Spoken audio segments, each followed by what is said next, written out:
Good, whatever this is. Could be morning, could be night, could be who knows what it is.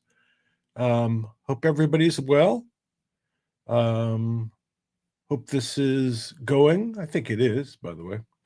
Um, so whoever happens, I didn't really give very much notice on this.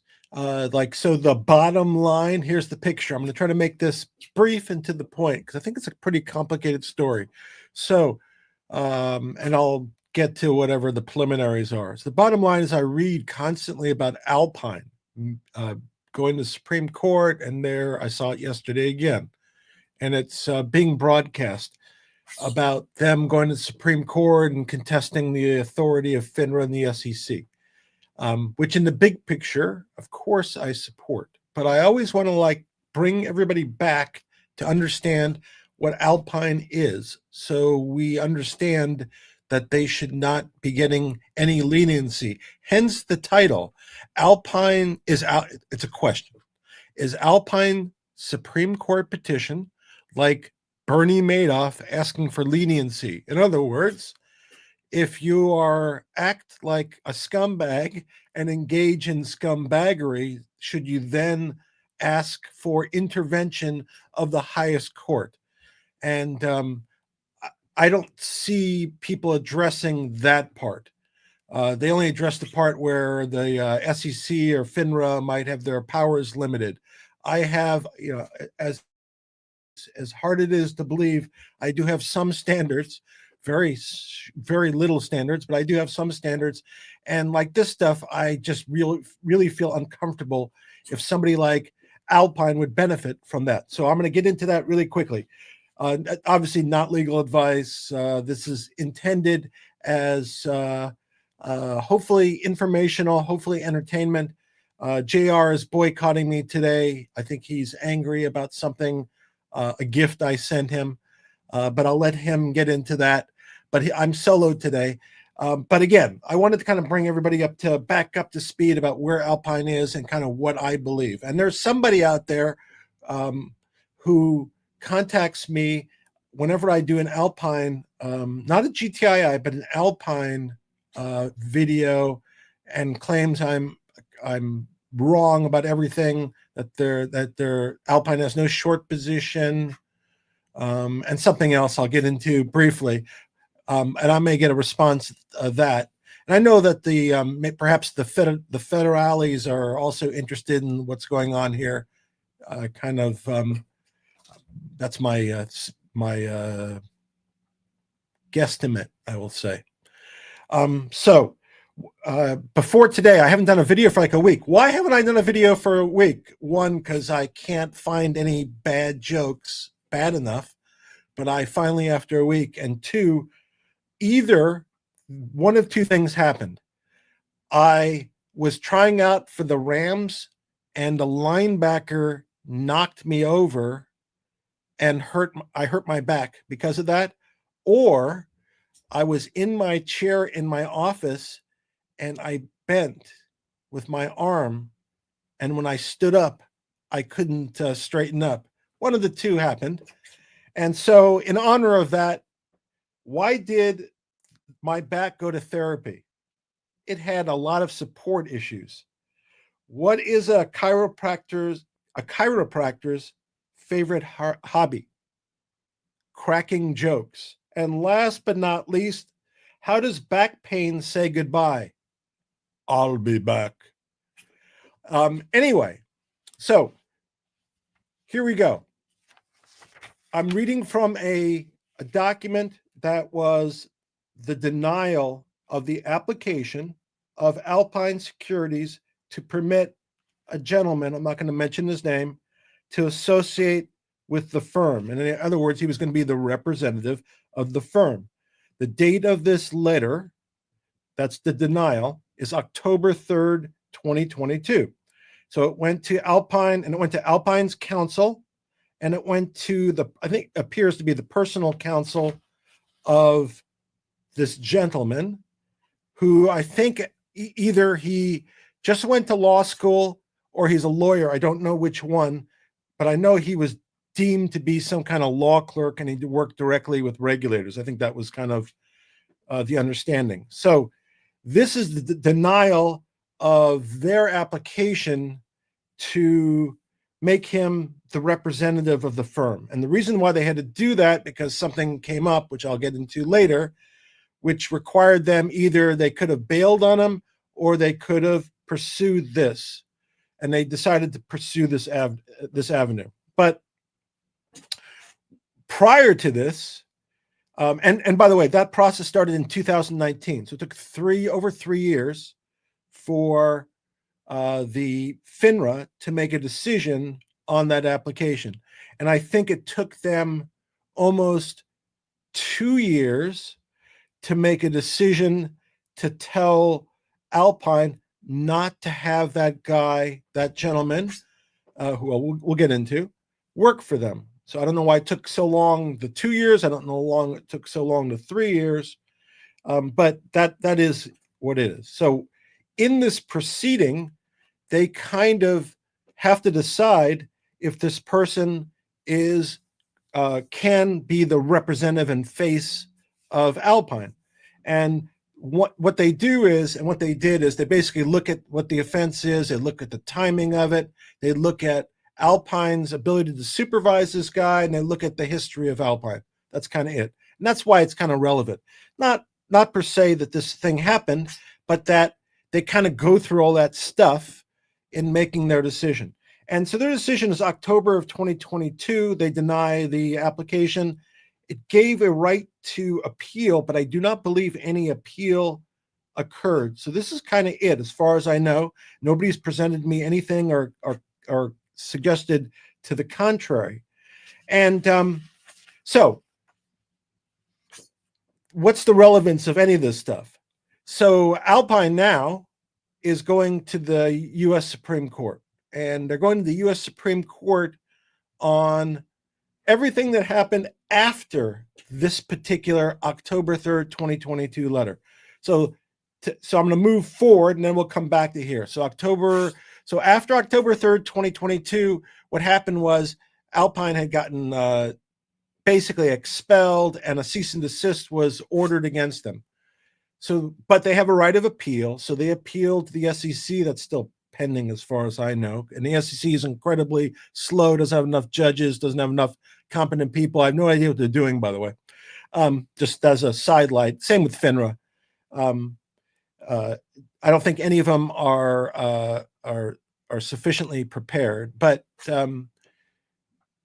after this date, there's an order that says they're expelled and they can't do a bunch of stuff. And about a year passes, maybe slightly less than a year, and thousands of purported violations of that prior order. And again, this is all after what I'm going to tell you. But thousands of violations, and purportedly these violations would harm the public, people like us, retail traders, etc.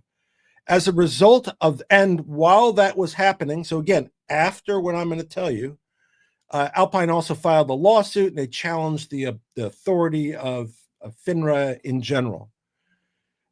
Then what FINRA did is, rather than going through their normal processes or going through court, which I suggested all along be a way to avoid all of this, if they just proceed through the court system and give up authority, in other words, if the SEC and FINRA decided to use the courts as opposed to their own incompetent judicial systems, there would be nothing for Alpine to argue about. They could exhaust their appeals in court, but they couldn't complain about the processes that are existing with the SEC and FINRA. And SEC and FINRA had the opportunity to move through the court system as opposed to their own internal system. That was an option they elected not to. I can't tell you why, other than they wanted to retain authority. So they tried something after all these violations.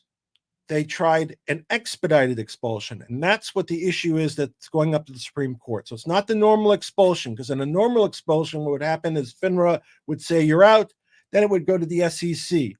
They would do it. That would be an automatic appeal. They'd review it. If they lost again, then they could appeal to, I think, the Court of Appeal, the Federal Court of Appeals. So they'd have a couple more options. So they wouldn't ever get to the spot where they could be kicked out or their business closed without them having an option of changing somebody's mind. In this case, with an expedited expulsion, theoretically, they could be closed down for a period of time. That's why it made it different. And that's why the choice, I think it was poor, because as opposed to the expedited expulsion, and I've said this a million times, and this is before, by the way, ironically, this is long before the GTII receiver, but they could have gone on. In other words, if Alpine was engaged, and again, I don't know, but if Alpine's engaged in continuing misconduct, the SEC and FINRA should have gone into federal court and have a receiver appointed and have the business taken over. It's not complicated. That would have been a solution. Alpine would have been out of business. They couldn't engage in any additional conduct. By the way, the gentleman who, I think it's a gentleman, it could be a lady, I don't know, maybe it's something else, who contacts me every time I speak about Alpine, he indicated, and again, I don't know the accuracy of any of this stuff, but this is recent information, not that it reflects recent information, but this is something I got recently, that they're still doing somewhere in the order of, this is Alpine, $1 to $2 million a month. I don't know if that's profit or business, but it sounds like they're still engaged in business according to this gentleman. So the reason why Alpine tried to prevent the expedited expulsion is because of that. They were at risk of being closed down. So they went up to the Court of Appeal. They got a ruling that said basically, they can't do it without you getting a review like you would in an ordinary expulsion proceeding. Alpine said, nah, that's not good enough. So that's what they're taking up to the U.S. Supreme Court. They want it to be thrown out. Again, I don't think it's appropriate because they haven't been expelled yet, and courts usually don't decide issues that haven't reached them, and there's probably other cases they could do. But that's what's up before the U.S. Supreme Court. And if it gets to the point that the court actually hears the case, they'll be briefing, and I know I will file a brief with the U.S. Supreme Court against Alpine in any respect about them getting relief. And I'll set forth a history of why I don't think they should be a party to get relief. All right. So that's everything that's forward. So their petition to the U.S. Supreme Court says, yeah, the expedited expulsion has been kind of taken care of, but FINRA shouldn't be in business at all, so eliminate them all. That's their pitch. Now, okay, and I agree. I'm not a fan of FINRA, and I believe that their immunity should be stricken and their arbitration requirements should be vacated and rescinded, and they should be treated like any other private company, be subject to lawsuit discovery, etc. So that's the way I see it. And here, there's no explanation why it took them, for example, 3 years to get anything done. But let's get the rest of the story. So prior to the Supreme Court nonsense, what happened? Well, if you recall, and this is from 2008 through 2022, they had on the order of a dozen incidents in which they either admitted to or a proceeding went to some kind of finality with the SEC and FINRA. And from there, when they were started in business from 1984 through whatever that would be, another 15 years, there was a total of 40 incidents where there was a final ruling. Either they admitted to it, they were found to have been liable, it's the SEC or FINRA, but it's on the order of 40 times. And that's prior to violating the cease and desist order and the expulsion order, prior to the attempted expedited expulsion, the appeal, the petition to the Supreme Court. That's all prior to that. And I as opposed to addressing all of them, and by the way, so just in that dozen years in the 15 years where there was a dozen incidents, that's from like 2022 back to 2012. In those incidents, they were fined $14.54 million. Not peanuts. I mean, if they're doing $1 million to $2 million a month gross profit, I don't know what that is. That's an incredible sum of money. We don't know if it's ever been collected, by the way.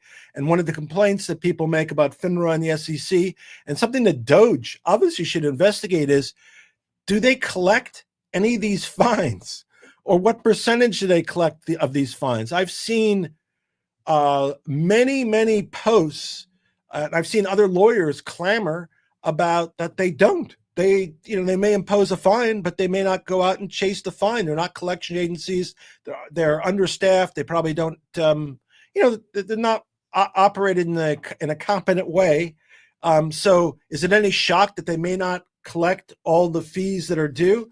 But rather than go through the whole history of all their 40 final regular, and I'm just reading, by the way, just to be clear, I'm just reading from the document that was the final order that they did not appeal. So I'm reading from a document, it's a public record. So I'm reading for that. So in my opinion, this is not my conclusions. This is the conclusions of FINRA that I guess they accepted as final because they didn't appeal. So rather than going through the history of the 40 years, I just kind of look at the last 4 incidents. So the last 4 things prior to their violating and I'll get there. Okay. 2019, thousands of violations from 2011 through 2015 of these suspicious activity reports. In other words, those were activity reports that they had to acknowledge if monies were coming in from suspicious places because it was designed to prevent terrorism, money laundering, etc. They decided that wasn't important. I mean, I don't know why. I don't understand why they would have ignored it. Was that incompetence? Was that negligence? Was that intentional? Who were these parties that were engaged in this suspicious activity? I'm sure somebody's going to look at it at some point. But that also resulted in a $12 million fine, which I don't know if it's ever been paid. And that would seem like to be a lot of money for a company this size. I don't know who got paid. They were then required to submit some kind of audit report in compliance. They didn't do it. I think they were suspended then in April of 2022, but eventually they completed a compliance audit, and their temporary suspension that really didn't amount to a suspension was undone by the SEC. By FINRA. I don't know why the suspension would be. That's April of 2022. That's not like new. That's like at the end of the road of these 40 matters. But because they filed a compliant audit report related to them not filing proper risky transaction reports, apparently their suspension was terminated. Doesn't make a lot of sense to me.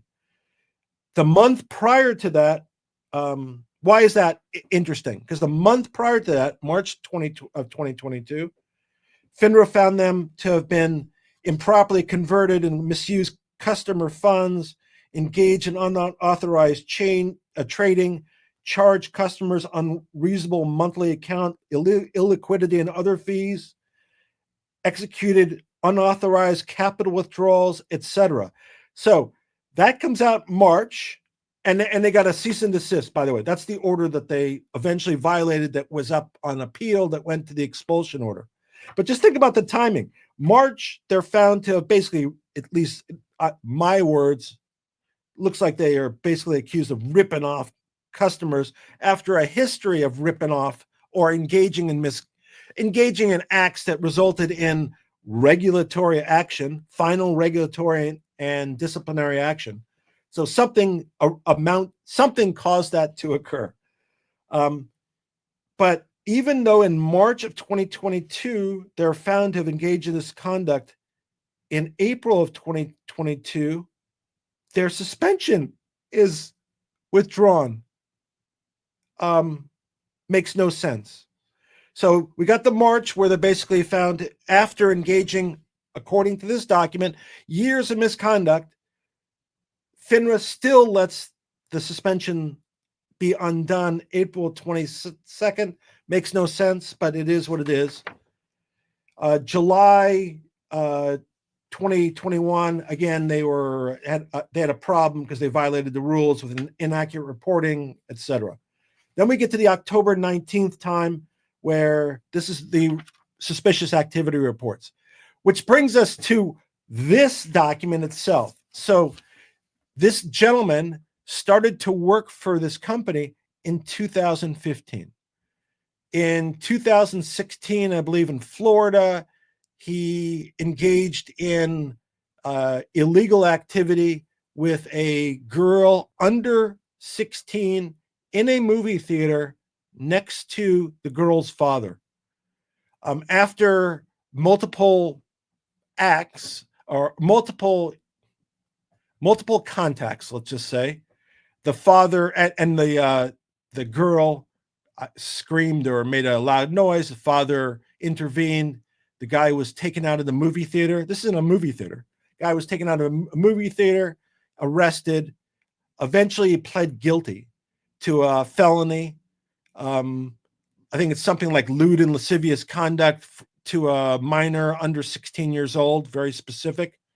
So it wasn't like a somebody that looked, wasn't anybody close to being of majority.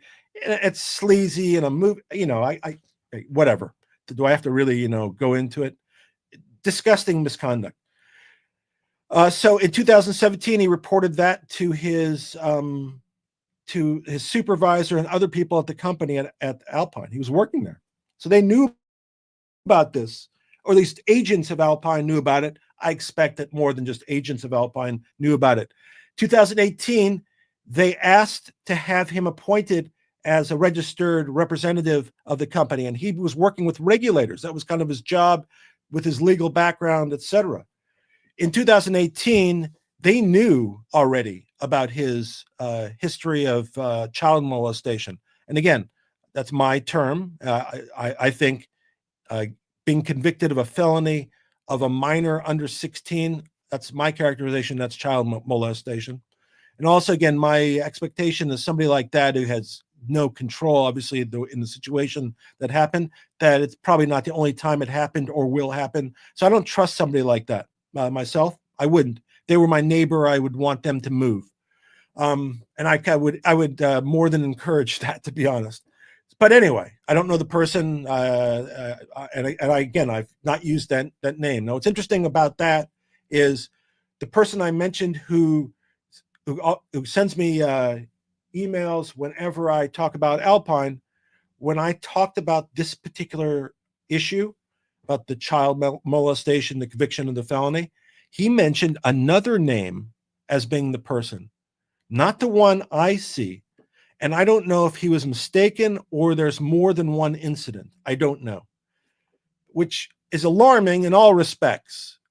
And again, this is the company that's going before the Supreme Court. So I want everybody to keep that in mind. So they find out about it at latest 2017. 2018, late 2018, they make an application to get the guy be the acceptable representative for FINRA and regulatory purposes. In that, it's disclosed. That order, the conviction, is disclosed in that order. So everybody knew when this application was submitted. And despite that, because they make a submission, they get something back that says he's disqualified because of the felony conviction. At that point in time, Alpine had the choice of withdrawing the request or going forward. They could have withdrawn the request. They knew that he was convicted sex offender. I only say that because that's what it says in the document, which nobody is nobody is contested. And again, I haven't used any names. That's my choice, and it's a public document. The date of the document, again, for anybody who wants to look, it's on FINRA letterhead, dated October 3rd, 2022, from Andrew J. Love, Associate General Counsel. And it's regarding SD-202238. So So when they're submitting this application, they know about the conviction, but they go forward, and they don't. It doesn't faze them at all. Let's go forward. Let's make him the face of Alpine. Let's make him our primary representative. Let's make him our point person with the regulators. He's got a legal background. At some point in time, I think he was moved to I guess the parent company and worked for counsel. I don't know really what was going on. It sounds like they were, trying to cover their, well, I don't know what they were doing. Just sounds kind of odd. Let's just be generous and let's say it's odd. And then again, like in 2020, I think it's late 2021, they told Alpine, this guy shouldn't be working for you. He got shifted over as a law clerk to the attorney who is the attorney on this particular petition. It's interesting. And they really don't go into depth about what he's doing and is he working for Alpine. Wouldn't shock me if he's I don't know. But has there ever been a case where somebody was purporting to work for somebody, but they were doing services for somebody else? I think so. But the real concerning part is they knew about this, and through 2022, they went forward with this, knowing this guy was a convicted sex offender. So, I mean, this company's got 40 regulatory and disciplinary actions that they've been found to have been either convicted or admitted to in its history, tried to get a convicted sex offender to be their representative, and this is the company that's now trying to go before the U.S. Supreme Court and get our sympathy and leniency. And I'm just not going to tolerate it. Whatever. These guys just don't deserve our attention. They should not be the poster boys for overturning the powers of FINRA and the SEC. In fact, I think it would be harmful to have them because if for some reason the court took the case without understanding the full factual history of the company, when it was argued, it might be embarrassing and might set back the prospects of getting the powers of both FINRA and the SEC limited. So I don't think this is besides the fact, these guys, according to this document, these guys don't deserve it. On top of that, these guys are not the example that should be the ones going in front of the Supreme Court to get relief. And I know there's other cases pending. And I believe there will be other much better plaintiffs who are not engaged in scumbaggery to move forward. That's my pitch. So, and I just looked at the last 3-4 years, not the history. So I was just looking at the very recent stuff and just that misconduct, along with, again, promoting somebody is, I mean, I don't know how you could make, it's really amazing that they don't think that trying to make someone who was a sex offender the point person of the company would be deemed suspect. I mean, I don't know what's going on there. And again, on top of that, so I take it there. I stop it there. And on top of that is, with all that having gone over all these years, why hasn't Alpine been shut down before today? Makes no sense. Makes zero sense. It makes you wonder if there was, and I don't know, but it makes you wonder what could have caused that. Could there have been some bribery, corruption like that? Could there have been? That's what I'm thinking. That's what I think. I think, why would the regulators avoid shutting this show down? That's a shit show. And this is not like a close call. So this is not like somebody who had like 1 or 2 minor violations, not a big deal. This is like a persistent pattern. They would say it's a persistent pattern. So I think there has to be outside reasons, outside of anything that's within these papers, about why FINRA and the SEC has let these guys go on this far.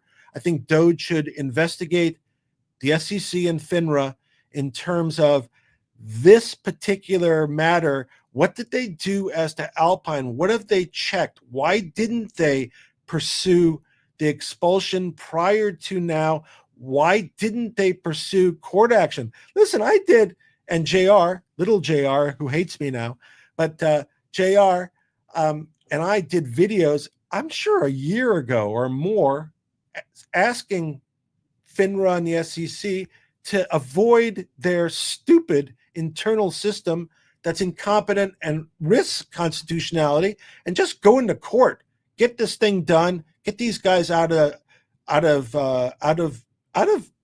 injecting themselves in the market. And again, this was long before we got to the GTII receiver, but I said, get these guys and get a receivership started in federal court. If these guys have engaged in what you say they've engaged in, you would present it to a judge. The judge would say, okay, let's put someone else in charge to make sure this conduct doesn't occur. And then we'll go through and we'll analyze it and find out what's going on. I don't understand it. I can only surmise there's external factors that have caused this not to be shut down. But in the end, these guys don't deserve, let me put it a different way. These guys deserve the same amount of leniency as Bernie Madoff. So keep that in mind. Don't lose target on this, that these guys don't deserve relief. No reason to. So we need just a better case, a better factual case. And I will not, again, I will, if the Supreme Court happened to accept this case, which I think I'd be surprised at this stage, because again, there's no final expulsion. We haven't got to a final order. And generally the Supreme Court, even if they're going to take the case and they rule on a very limited number of cases, might be 100 cases plus or minus. Usually they have to be it has to be final. And here it's not final until there's an expulsion. And because the Court of Appeal said there was a right to go to the SEC, if I'm the Supreme Court and they come up to me, I say it's not ripe for me to consider it because you haven't been expelled and it's premature. Besides the fact, if it came up to me, I would, again, try to find another case.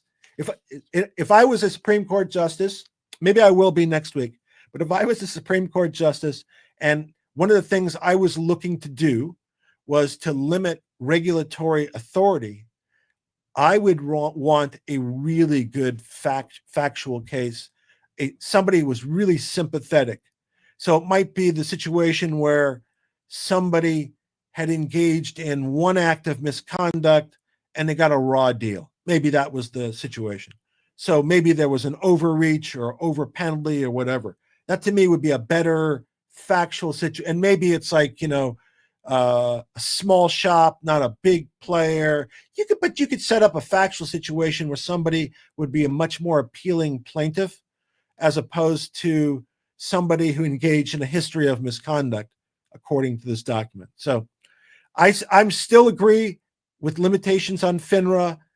Again, no immunity, get rid of the arbitration. I'd be fine getting rid of FINRA and making the SEC responsible for the entirety of it, but also making the SEC also be responsible to retail and provide documentation, provide access, et cetera, which obviously they don't do at this point in time.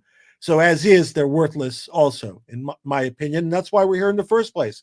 Because if they'd been doing their job, Alpine wouldn't be in business. That's just the bottom line. So I'm going to keep track of the U.S. Supreme Court action and anything else that's going on. But obviously, as long as that Supreme Court a petition is pending, I don't think anything's going to happen excluding Alpine from, Alpine from conducting business. As far as I know, there's no order precluding them from conducting business. So as long as that goes on, I don't think they will be doing that. And that's it. So again, I just wanted to reemphasize their history. And this has nothing to do, by the way, if you'll note, nowhere in that time that I discuss about the GTII short position. This is all absent discussion in the GTII short position. This is just the historical history, the record of Alpine, and why the Supreme Court should not provide any leniency for a party that engages in the conduct that's referenced in this October 2022 denial of their request to have a convicted sex offender be their representative. Anyway, I'm going to leave it there. If any of you have, I was kidding about JR, by the way, where he just couldn't make it. If any of you out there have any questions, please feel free after I post this. Be well. Thanks for listening. I think JR and I will do another video shortly, probably this weekend sometime, and we'll talk about what's going on. Hope this was helpful. I'm trying to make this clear. If it takes me like another 10 of these videos, I will do them because, again, I know it's a very complicated legal setup. So anyway, everybody else, be well, take care, have a great evening, and that's it. That's as far as I can think of.